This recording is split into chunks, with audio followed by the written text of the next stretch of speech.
पर बात करेंगे हमारे साथ कांग्रेस नेता डॉक्टर वरुण पुरोहित जी और बीजेपी नेता मुराद अली जी इस वक्त लाइव जुड़े हुए हैं। आप वरुण जी, कांग्रेस लगातार इस तरह की जो वो पूछताछ चल रही थी उनका विरोध कर रही है।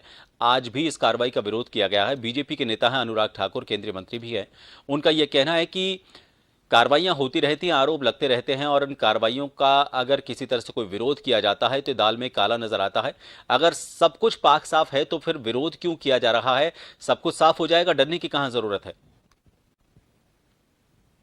साहब ने क्या कहा मैं नहीं कह सकता, तो गोली मार और पता नहीं क्या क्या कहते हैं। दूसरे की बातों पर मैं जवाब नहीं देता। जहां तक कांग्रेस की बात है, कांग्रेस का सवाल है, कांग्रेस सत्याग्रह कर रही है। कोई आप ही समझ, आप देखिए गांधी जी भी सत्याग्रह करते थे अंग्रेजों के, अंग्रेज जो भी दमन की कार्यवाही करते थे उसके खिलाफ। आज ये जो आज जो छापे पा रहे ईडी ने, इसमें जो हेराल्ड केस है उसमें दूसरे केसेस में रात दिन का अंतर डिफरेंस है, या मनी लॉन्ड्रिंग थोड़ी हुई है। हेलो, आवाज आ रही है? जी जी, बिल्कुल बिल्कुल सुन पा रहे हैं आप हम। मनी लॉन्ड्रिंग का मामला नहीं है ये, personal political vendetta plus Nehru ji से प्रेजुडिस होने का मामला है। ये चाहते हैं नैसिर हेराल्ड का प्रकाशन बंद हो जाए, उसकी बिल्डिंगें अटैच हो जाए, तो नेहरू जी से जो नाम जुड़ा हुआ वो चीजें समाप्त हो जाए। मैंने पहले भी चैनल्स पे कहा है, नेहरू जी के कारण, नेहरू जी का नाम जुड़ा हुआ नैसिर हेराल्ड से, इसलिए इसके पीछे कर रहे हैं। हम कहां डर रहे हैं? कहां डर रहे हैं आप बताइए? सोनिया जी इतनी उम्र में बीमार है, उसके बावजूद पेश हुई है। राहुल गांधी 5-5 दिन तक पेश हुए। इनके क्या है, ये चाहते नहीं है ना, तो ये समझते सत्याग्रह क्या होता है, गांधीयन फिलोसफी क्या होती है। ये इनको सत्याग्रह अच्छा नहीं लग रहा। भाई हमारी पार्टी, हम चाहेंगे जो करेंगे। आप गाइड थोड़ी करोगे भाई कांग्रेस क्या करेगी क्या नहीं करेगी। इसलिए इनकी सोच में मैं जाना नहीं चाहता। ये किस प्रकार किससे सोचते हैं क्या, ये तो दूसरे के माइंड को ही ओवरलैप करना चाहते हैं, उसमें हम लोग नहीं जाते हैं। हम सत्याग्रह करते हैं, महंगाई बेरोजगारी के खिलाफ भी 5 तारीख को पूरे देश में सत्याग्रह। इनकी जो इकोनॉमिक पॉलिसीज हैं जिससे देश की इकोनॉमी समाप्त हो गई है, उसके खिलाफ हम क्या करें? नहीं, सत्याग्रह ही नहीं करें। तो ये ऐसी जो थ्योरी इनके दिमाग की जो मानसिकता है, उसका कंपैरिजन कांग्रेस के जो लोग हैं, ओरिजिनल कांग्रेस के लोग हैं, उनकी मानसिकता से आप ओवरलैपिंग नहीं कर सकते हो। जहां तक ये बात है, मुझे बताइए नोटबंदी फेल हुई कि नहीं? अगर आप जनरल टर्म्स में बात करेंगे, ईडी के छापे चाहे पार्थ हो क्या मुखर्जी, किस किस के कैश पकड़े जा रहे हैं। ये नोटबंदी के बाद कैसे पकड़े जा रहे हैं? अगर ये तो घोषणा कर रहे थे कैश मिलेगा ही नहीं कहीं। दूसरा, आप खुद बताइए, आप भी आम आदमी हूं, मैं भी आम आदमी हूं, 2000 का नोट कहां गया? बताइए आप। केंद्र सरकार जवाब दे रही है 2 साल से 3 साल से, 2000 का नोट कहां गायब हो गया? और ये जो जिनके पास ब्लैक मनी मिलता है, इनके पास कहां से मिल गया? तो क्या 2000 का नोट इसलिए लाया गया था 1000 का नोट बंद करके? आप देखिए बात को, 2000 का नोट लाया गया, आम आदमी के पास 2000 का नोट नहीं है, और वो इनके पास जो जिनके पास भी मिल रही है कार्रवाई छापे मार के, इनके पास ही कैसे मिल रहे हैं? ये बातें देखने की बात है। नोटबंदी फेल हो गई, ये मानना चाहिए इनको, पूरे देश से माफी मांगनी चाहिए कि इन्होंने आम आदमी को लाइनों में लगा दिया, सड़कों में लगा दिया। कितने लोग आम आदमी उस दौरान मर गए, लेकिन उसके लिए एक शब्द नहीं बोलते। जहां तक कांग्रेस का ये हेराल्ड केस का प्रश्न है, मैं कह रहा हूं हम तो अपियर हुए हैं, नोटिस आए, सम्मन आए, अपियर हुए। राहुल गांधी तो खुद जाके कितनी बार हो गए, 55 घंटे उन्होंने रोज 10-10 घंटे जाके सवालों के जवाब दिए। अब वो जो चार्जशीट फाइल करेंगे, जो भी करेंगे, कार्रवाई ईडी करेगी, कोर्ट में आएगी, हम उसमें लड़ेंगे, पाक साफ हो जाएंगे हम अपने आप। उस चीज को आप कंपेयर कर रहे हो दूसरी चीजों से, ईडी जहां छापे मार रही है वो गलत है। हाँ, ईडी का आतंक जो अशोक गहलोत जी ने कहा बिल्कुल सही है। आज पूरे देश के अंदर राजनीतिक नेताओं के ऊपर आतंक फैला रखा है इन्होंने, कि भाई जो भी बीजेपी में शामिल नहीं होगा, उनकी वॉशिंग मशीन में धुलने के लिए नहीं जाएगा, वो चोर है, भ्रष्ट है, उस पर ईडी जाएगी। लेकिन ये भी सत्य है, ईडी जिन जिन को पकड़ रही है उनके पास भी नकद मिल रहा है, तो कहीं ना कहीं भ्रष्टाचार तो हुआ ही है। तो किसी जिसने भ्रष्टाचार नहीं किया उसको डरने की कोई आवश्यकता नहीं है। आप कोर्ट में जाइए, एविडेंसेस अपने लगाइए, वो लगाएंगे। अगर ईडी ने कोई झूठी कार्रवाई, गलत कार्रवाई की है, तो हमारे लॉ में प्रोविजन है, आप उल्टा ईडी के अधिकारियों को फंसा वरुण जी लौटूंगा आपके पास। जी वरुण जी लौटूंगा आपके पास। मुराद अली जी, आपने जो बात कही है, मुराद अली जी से उनका जवाब ले लेते हैं। मुराद जी, ये कहा जा रहा है कि जो भी केंद्र सरकार की तरफ से बौखलाहट है उसी का नतीजा है कि ईडी इस तरह से कार्रवाई कर रही है। और अगर इस नेशनल हेराल्ड की बात करें तो सिर्फ इस वजह से इसके पीछे पड़ी हुई है क्योंकि इससे जवाहरलाल नेहरू का नाम जुड़ा हुआ है। मनी लॉन्ड्रिंग का नियमानुसार कोई केस ही नहीं बनता है। मनी लॉन्ड्रिंग जिस वजह जो परिभाषा है मनी लॉन्ड्रिंग की, पैसों के हेर फेर को लेकर, वो परिभाषा में ये आता ही नहीं है। ऐसा है भाई साहब, मैं आपको निवेदन करूं, अभी कांग्रेस के हमारे प्रवक्ता का जो था, मैं वर्जन सुन रहा था। पहली बात तो मैं समझ नहीं पा रहा कि इनकी लड़ाई कांग्रेस की लड़ाई ईडी से है कि भारतीय जनता पार्टी से? नेशनल हेराल्ड के मसले पर, समझना आप मेरी बात को, नेशनल हेराल्ड के मसले पर ईडी जो भारत सरकार की एक एजेंसी है वो कार्य कर रही है। इसमें भारतीय जनता पार्टी का कोई प्रो नहीं है, भारतीय जनता पार्टी का कोई इसमें कोई प्रेशर नहीं है, बल्कि भारतीय जनता पार्टी इनके प्रेशर की जो ये राजनीति कर रहे हैं, ईडी पे जो दबाव बनाने के लिए जगह जगह धरने प्रदर्शन कर रहे हैं और दिल्ली की आवाम का जो इन्होंने फिजा खराब कर रखी है, भारतीय जनता पार्टी का ये जरूर वो रहा है कि आप इस तरीके से प्रेशर की राजनीति ना कीजिए। एक बात तो होगी। दूसरी बात, भाई साहब आपने कहा कि इसमें मनी लॉन्ड्रिंग जैसा कोई मामला नहीं बनता है, तो अब मैं निवेदन करूं भाई साहब, मनी लॉन्ड्रिंग का मामला इसलिए बनता है कि सन 1938 में अगर ये नेशनल हेराल्ड की स्थापना होती है, कोई बात नहीं है, नेहरू जी ने की हो, हमें उससे कोई एतराज नहीं है, पूर्व प्रधानमंत्री हमारे देश के, लेकिन एजेएल के पास जो ये कंपनी जब ये रही नेशनल हेराल्ड, और उसके बाद में जब ये घाटे में जाती है 2008 में आकर आप इसमें जो है लोन देकर हिस्सेदारी लेते हैं। किस तरीके से आपने 50 लाख के लोन का भुगतान किया है, 99% आपका शेयर हो जाता है, 38% कैसे सोनिया और राहुल गांधी जी और आस्कर फर्नांडिस जी और मोतीलाल वोरा जी पार्टनर बन जाते हैं? ये क्या इस तरीके से पैसों का ट्रांजेक्शन नहीं हुआ? आप पहली बार देखा होगा भाई साहब इस देश के इतिहास में कि किसी राजनीतिक पार्टी ने जो खुद चंदे पर जिंदा रहती है, वो राजनीतिक पार्टी किसी संस्था को लोन देती है। और लोन में भी देखिए बहुत बड़ा दिलचस्प वाकया ये सामने आता है कि मोतीलाल वोरा जी जो उस कमेटी में मेंबर भी होते हैं और कांग्रेस के ट्रेजरर भी होते हैं। एक तरफ से आप लोन दे रहे हैं, दूसरी तरफ से आप चुका रहे हैं, आप एक हाथ से दे रहे हैं, दूसरे हाथ से ले रहे हैं। यही तो मनी लॉन्ड्रिंग है कि आपका ट्रांजेक्शन जो था ट्रांसपेरेंट नहीं था।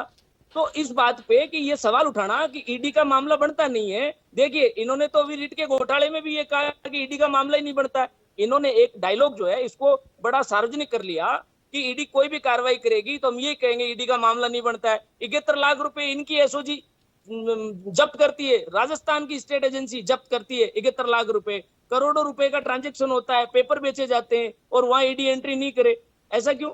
आज ऐसा देखना पड़ेगा कि 12 ठिकानों पर भाई साहब ईडी ने कार्रवाई की, दिल्ली, कलकत्ता, लखनऊ, और इन ठिकानों पर उनके अकाउंट जांचे जा रहे हैं। अगर ये पाक साफ है तो क्यों डर रहे हैं, किस लिए डर रहे हैं? और दूसरा सवाल मेरा ये भी बनता है कि आज भाई साहब भी कह रहे थे कांग्रेस के प्रवक्ता कि आपने 5-5 घंटे पूछताछ की।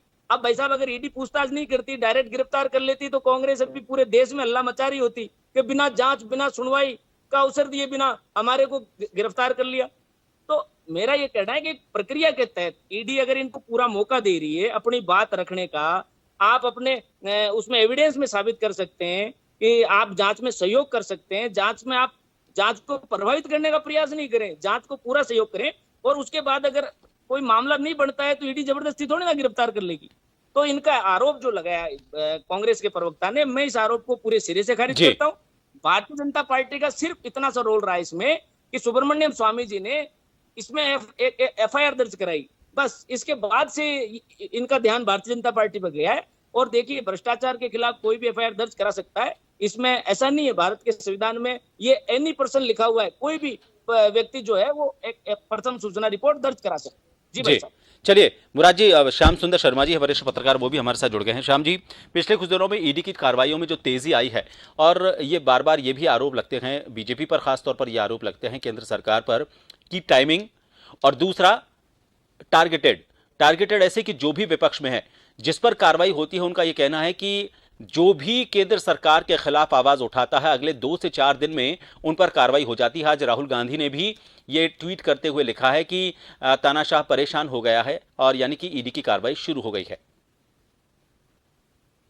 प्रभात जी, ये बात सही है कि आज ईडी ने 16 जगह छापे मारे हैं, और छापे की कार्रवाई सुबह से हो रही है, क्योंकि जिस प्रकार से पहले राहुल गांधी से 5 दिन तक पूछताछ की, सोनिया गांधी से 3 दिन तक पूछताछ की, उसके बाद ये बात भी सही है कि क्योंकि अब उसके बाद कार्रवाई छापेमारी की होती है, और छापेमारी में अब दस्तावेज भी कहते हैं बरामद किए हैं, दिल्ली में, मुंबई में, कोलकाता में, लखनऊ में और बाकी जगह जो इनकी परिसंपत्ति हैं, जो कि आरोप बार बार बीजेपी यही लगा रही है कि इन परिसंपत्ति आखिर है किसके नाम, और उसका जो किराया वराया जो भी आता है वो जाता कहाँ है।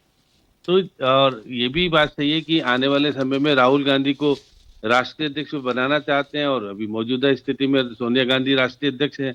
बाकी संप्रदाय वगैरह से उनसे पूछताछ नहीं की गई है, और औरों से भी पूछताछ की जानी चाहिए थी, दो तो मर ही गए उसमें। अब बाकी जो मौजूद हैं उनसे भी पूछताछ की जानी चाहिए, नहीं, लेकिन राजनीतिक तौर पर हमको किस तरह का आईना दिखाना है, कहाँ क्या कैसे करना है, क्योंकि अब जिस प्रकार से पार्लियामेंट में जो कुछ घटनाएं घट रही है, अब देखिए 3 दिन से पार्लियामेंट में कुछ हो नहीं पाया, और आज से कुछ विषयों पर चर्चा शुरू हुई है, और कुछ चीजें लग रही है, क्योंकि देखिएगा जिस प्रकार से संजय राउत पर भी कार्रवाई की गई, और कार्रवाई इसलिए की गई कि महाराष्ट्र में सरकार का जो कुछ गठन होना था नहीं हो पा रहा। उसमें पहले कांग्रेस भी हिस्सेदारी थी, उनके भी सरकार में शामिल थे। अब क्योंकि बहुत सारे राजनीतिक परिप्रेक्ष्य में मौजूदा स्थिति में अधिकार है ईडी को, अब ईडी को ने अगर छापेमारी की है तो हो सकता है ऑफिस भी सील कर ले, क्योंकि संपत्ति अटैच करने का अधिकार है ईडी को। अब यही तो चाह रहे हैं कि किसी तरह से संपत्ति अटैच हो जाए। अब अटैच होगी नहीं होगी, क्योंकि कोर्ट इसके अंदर बीच में है कि कोर्ट के निर्देश पर सारी कार्रवाई चल रही है। सरकार तो चाहेगी किसी भी तरह से जो 2000 करोड़ की संपत्ति है, उस संपत्ति में या तो टाइट ये कैंसिल करें। ये भी बात है कि केंद्र सरकार के पास अधिकार है कि वो आवंटन को कैंसिल भी कर सकते हैं, और उसको अपने कब्जे में लेके अटैच भी कर सकते हैं। तो अभी किस प्रकार की घटना घटेगी आगे की बात है, क्योंकि राहुल गांधी ने जिस प्रकार से ट्वीट करके कि पूरे देश में कांग्रेस जनों को आह्वान भी किया है, अब वो पुराने जिस तरह से हो रहा था, अब इसके आगे की कार्रवाई क्या होगी? क्या सोनिया गांधी या राहुल गांधी को हिरासत में लेने की कार्रवाई की जाएगी क्या, या कुछ और होगा, या इनके जो संपत्ति बड़ी संपत्ति है उसको सील किया जाएगा? क्योंकि ये सब प्रक्रिया के तहत आगे किस प्रकार से कार्रवाई होगी, क्योंकि चार्जशीट आपको कोर्ट में दाखिल करनी, क्योंकि बिना चार्जशीट के तो आप कुछ कर नहीं पाएंगे, इसलिए चार्जशीट भी दाखिल होगी, और चार्जशीट के साथ साथ संपत्ति को अटैच करने की बात भी आएगी। और आप कह रहे लोन वोन की बात, तो लोन वोन तो क्योंकि आपके देखिएगा इलेक्शन कमीशन ने भी कई बार भी शिकायत हुई थी, उन्होंने कहा कि राजनीतिक पार्टी अपने स्तर पर अपने चंदे का निर्णय कर सकती है किस प्रकार, क्योंकि ये नेशनल हेराल्ड कांग्रेस का मुख्य अखबार था, और वो निकालते थे, इसलिए लोन देना वाजिब है कि क्योंकि उनके कर्मचारियों को, अधिकारियों को ये वेतन नहीं दे पाए थे, और वीआरएस लेने के बाद रिटायर कर रहे थे, तो ऐसी स्थिति में लोन दिया, और लोन एक किस्त में दिया, 90 किस्तों में दिया है लोन। उसके बाद लंबी प्रेरिस है, लेकिन क्योंकि जिस प्रकार से एक कोर्ट में मामला दर्ज हुआ 2010 के बाद 15 में इसको बंद कर दिया गया, फिर रीओपन किया गया है, तो ये है सारी चीजें। अब क्योंकि आप छापेमारी करने का अधिकार था, इसलिए इन्होंने 16 ठिकानों पर छापेमारी भी की है। अब दस्तावेज किस प्रकार से आए, क्योंकि आप और हम अभी कह नहीं सकते कि दस्तावेज में क्या क्या चीजें हैं, क्या क्या नहीं है, वो सब खुलासा बाद में होगा, लेकिन चार्जशीट जब तैयार होकर के कोर्ट में पेश होगी तो हम कुछ कह पाएंगे। भाजपा अभी जल्दबाजी में बहुत सारे आरोप प्रत्यारोप लगाने का कोशिश ना करे, क्योंकि उसको सारी जानकारी अगर ईडी दे रही है तो फिर तो सारी चीजें खुल गई। इसलिए केवल राजनीतिक तौर पर आप कुछ भी आरोप प्रत्यारोप लगा सकते हो, जो कि आरोप प्रत्यारोप लगाने का मेरे को और आपको अधिकार नहीं है, क्योंकि हमने अभी मूल कागजों के दस्तावेज नहीं देखे कि कौन दोषी है कौन नहीं है। अभी मूल दस्तावेज कुछ जब्त किए हैं, और जब चार्जशीट में फेम होकर के सामने आएंगे, सबके सामने सार्वजनिक हो जाएंगे, तो आप आरोप लगाने लाने की स्थिति में होंगे। अभी से आप सोनिया गांधी को बदनाम करो, राहुल गांधी को बदनाम करो कि ये तो भ्रष्ट है और उन्होंने ऐसा किया वैसा किया, ये सब चीजें ठीक नहीं है।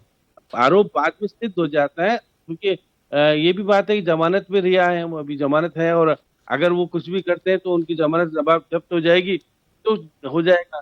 तो ये सारी स्थितियां हैं, अभी हमको जल्दबाजी में नहीं करना चाहिए आरोप प्रत्यारोप, शांत रहना चाहिए। अभी दस्तावेज के बाद जो अगर चालान पेश हो जाता है और चालान में जो आरोप लग जाएंगे, तो आपको अधिकार होगा किसी को बदनाम करने का, किसी को कहने का। आपको क्योंकि ईडी को अधिकार है, उन्होंने कह दिया है सुप्रीम कोर्ट ने कि हिरासत में भी ले सकते हैं, कार्रवाई भी कर सकते हैं। तो आगे की कार्रवाई का इंतजार हम सबको करना चाहिए, बिल्कुल। और क्या कुछ करना चाहते हो सामने आएगी सब बातें। तो बिल्कुल, देखिए अभी अब देखा जाएगा तो कितनी लंबी ये कार्रवाई चलती है। क्या ये कार्रवाइयाँ 2024 तक चलती हैं, और 2024 से ठीक पहले क्या कोई वो भी टाइमिंग ऐसी बैठती है कि ये पूरा मामला तब जाकर एक नए पर्दे को उठाता हुआ नजर आता है? वो इंतजार करना होगा। बहुत